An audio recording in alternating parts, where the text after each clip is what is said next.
Hello दोस्तों, कैसे हैं आप सभी। स्वागत है आपका हमारे चैनल BOK पर। तो हम अपनी ग्रामर की सीरीज को कंटिन्यू कर रहे हैं और ये आज उसका दूसरा पार्ट है। तो आइए देखते हैं। तो आज हम अपने इस वीडियो में जानेंगे पार्ट्स ऑफ सब्जेक्ट के बारे में इन डेप्थ कि ये क्या होते हैं। ठीक है। और सब्जेक्ट के बारे में मैंने कल की वीडियो में बताया था ये क्या होता है।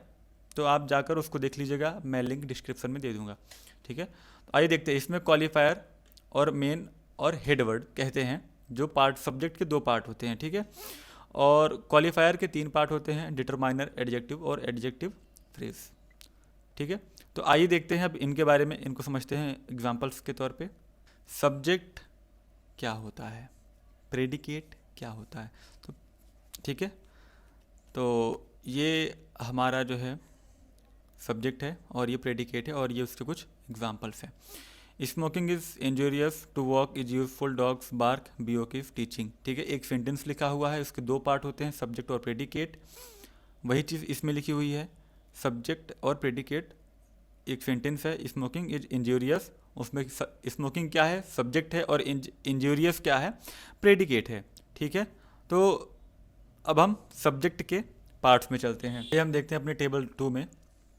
अब हम इसमें क्या जानेंगे, सब्जेक्ट के दो पार्ट जो मैंने अभी बताया था आपको, क्वालिफायर, हेडवर्ड या फिर मेन वर्ड। ठीक है। अब एक सेंटेंस आपने लिखा, a boy runs, that man loves. तो अब इसमें सब्जेक्ट तो है, सब्जेक्ट क्या है, अ बॉय।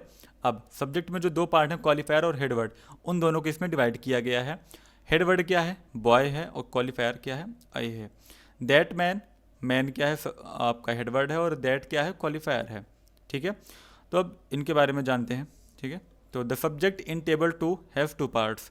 जो टेबल 2 में सब्जेक्ट्स दिए हैं, सब्जेक्ट दिया हुआ है, इसके दो पार्ट है। ठीक है। A qualifier and a second headword. पहला क्वालिफायर है और दूसरा क्या है, हेडवर्ड है। In this case the word noun occurs in the headword. अब ये कहना चाह रहा है कि अगर ऐसे सेंटेंस लिखा हुआ है जहाँ पर एक क्वालिफायर और हेडवर्ड होते हैं, वहाँ पे हेडवर्ड क्या होता है, नाउन होता है या फिर प्रोनाउन होता है। ठीक है। अब the headword is always noun और प्रोनाउन यहाँ पे लिखा हुआ है। ठीक है। अब हम बढ़ते हैं अपने टेबल थ्री की तरफ। तो अब टेबल 3 में सब्जेक्ट के तीन पार्ट आ गए हैं। कौन कौन से, डिटरमाइनर, क्वालिफायर और हेडवर्ड। ठीक है। पहला डिटरमाइनर हो गया, दूसरा क्वालिफायर हो गया, और इसमें ब्रैकेट में मैंने एडजेक्टिव लिख रखा है। क्यों लिख रखा है मैं इसको अभी आपको बताऊंगा थोड़ी देर में। और तीसरा क्या है, हेडवर्ड है। सेंटेंस लिखा हुआ है, अ ब्लाइंड मैन वॉक्स। एक अंधा आदमी है जो चल रहा है। ये क्या हो गया, डिटरमाइनर हो गया, क्वालिफायर क्या है, ब्लाइंड है, हेड वर्ड क्या है, मैन है। ठीक है। The beautiful girl danced, the old lady cried, these pretty babies play. ठीक है। तो ये सारी चीज़ें अब आपको समझ में आ रही होंगी। Headword, man, girl, lady, babies, blind, beautiful, old, pretty, A, the these. ठीक है। अब देखिए, इन द अबव टेबल 3 जो ये टेबल लिखी हुई है, द डिटरमाइनर एंड क्वालिफायर।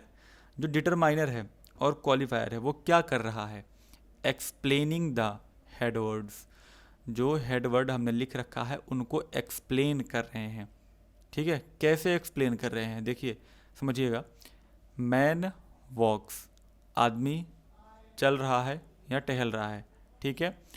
अब इसको एक्सप्लेन किया गया है कि जो आदमी है वो क्या है, आदमी तो एक ही है, और उसकी विशेषता क्या है। विशेषता का मतलब उसकी जो क्वालिटी है, मतलब वो एक अंधा आदमी है तो वो उसके बारे में बता रहा है ब्रीफली कि एक अंधा आदमी चल रहा है। ठीक है।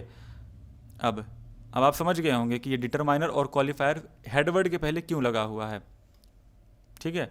तो determiner and qualifier are explaining the headwords. In this case the word used before the headword is adjective.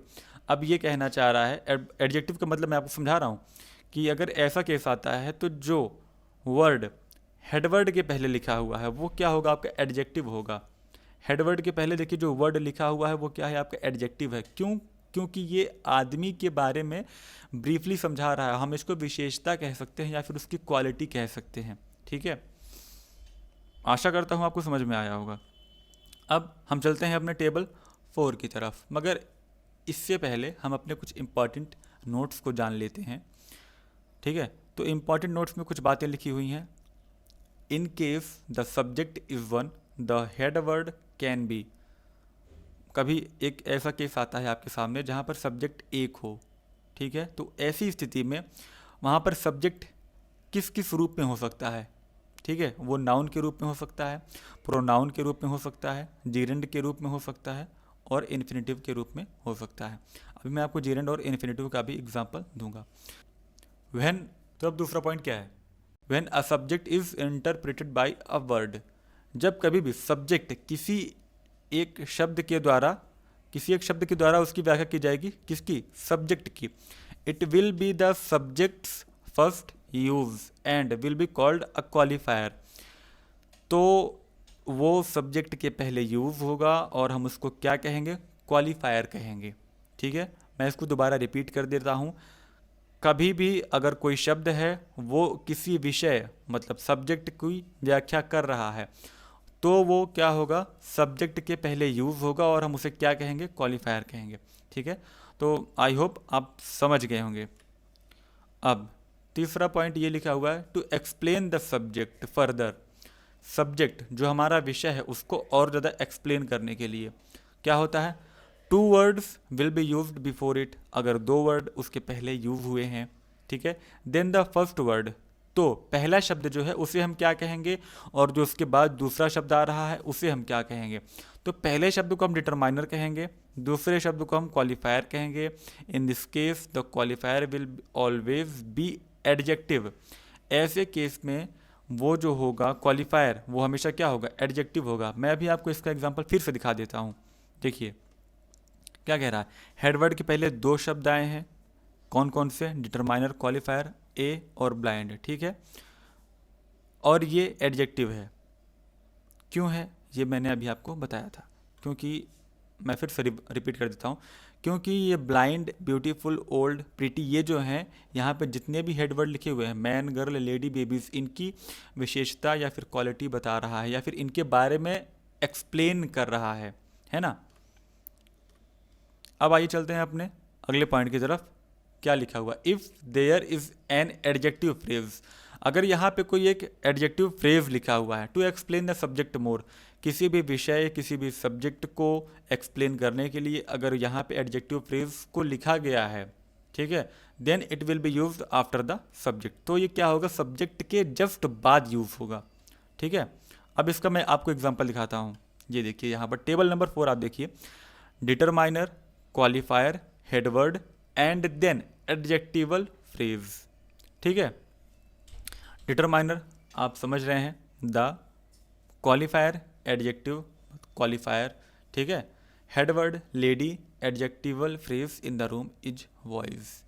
अब सेंटेंस को समझिएगा, the old lady is wise, ठीक है, एक बूढ़ी महिला है जो कि बुद्धिमान है, ये तो ठीक है, ठीक है, पर वो बूढ़ी महिला है कहाँ पर, मतलब अगर आपको उसके पास तक जाना है तो आप कैसे पता करोगे, भाई वो कमरे में है, छत में बैठी है, किसी दुकान पर है या फिर कहीं बाहर है, उसके लिए ऑफिस में जाकर मिलना होगा, ठीक है।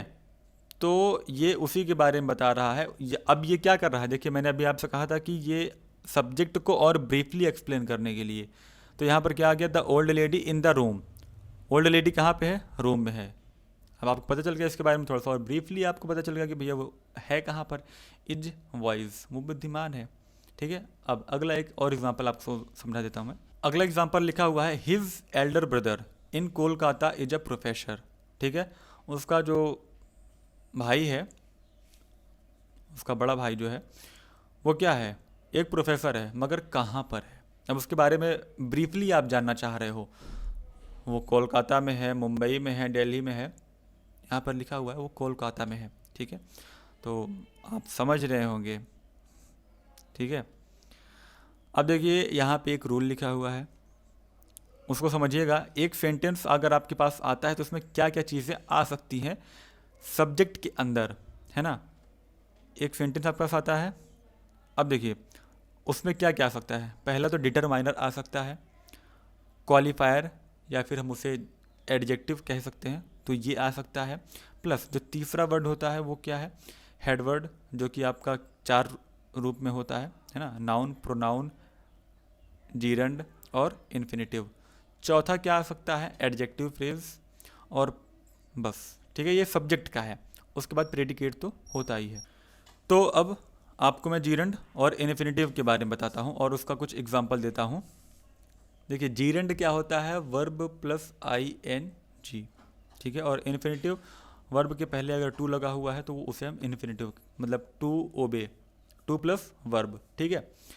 अब देखिए, जीरंड एंड इन्फिनेटिव में also be used as subjects. जीरंड और इन्फिनेटिव को हम सब्जेक्ट, विषय के तौर पे यूज कर सकते हैं, पर sometimes other words are used to explain them. कभी कभी क्या होता है कि उनको एक्सप्लेन करने के लिए हम कुछ शब्दों का प्रयोग करते हैं, ठीक है।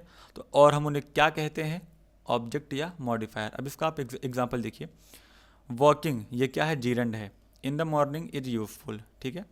टू ओबे आर टीचर्स, ये क्या है, अब ये इन्फिनेटिव है। ये क्या है, इसको एक्सप्लेन कर रहा है कि हमारी जो आज्ञा मान, जो हमें, मतलब हमारी जो ड्यूटी है आज्ञा मानने की, वो किसके लिए है, हमारे अध्यापक, हमारे टीचर्स के लिए है। वॉकिंग इज यूजफुल, वॉकिंग मतलब टहलना लाभदायक तो है, मगर कब, उसको थोड़ा सा और एक्सप्लेन कर दिया गया है कि सुबह है। To get good marks is my aim, to get is my aim मतलब पाना, तो मेरा उद्देश्य है, मगर क्या, good marks. Swimming in the river is a good exercise, तैरना जो है एक अच्छी एक्सरसाइज है, कहाँ पर, नदी पर। तो ये सब क्या है, ऑब्जेक्ट है, मॉडिफायर है, जो कि आपके जीरंड और इन्फिनेटिव को थोड़ा सा और एक्सप्लेन करते हैं, ठीक है। तो दोस्तों, आशा करता हूँ मैं कि आपको ये वीडियो अच्छे से समझ में आई होगी, और अगर कोई भी डाउट है कहीं पर भी, किसी भी शब्द, किसी भी सेंटेंस, किसी भी चीज़ में, तो आप मुझको कमेंट में लिखकर बता सकते हैं। अदरवाइज़ आप मुझे व्हाट्सएप कर सकते हैं, या फिर आप ईमेल कर सकते हैं, ठीक है। तो थैंक्स फॉर वॉचिंग, मिलते हैं आपसे अगले वीडियो में, तब तक के लिए गुड बाय।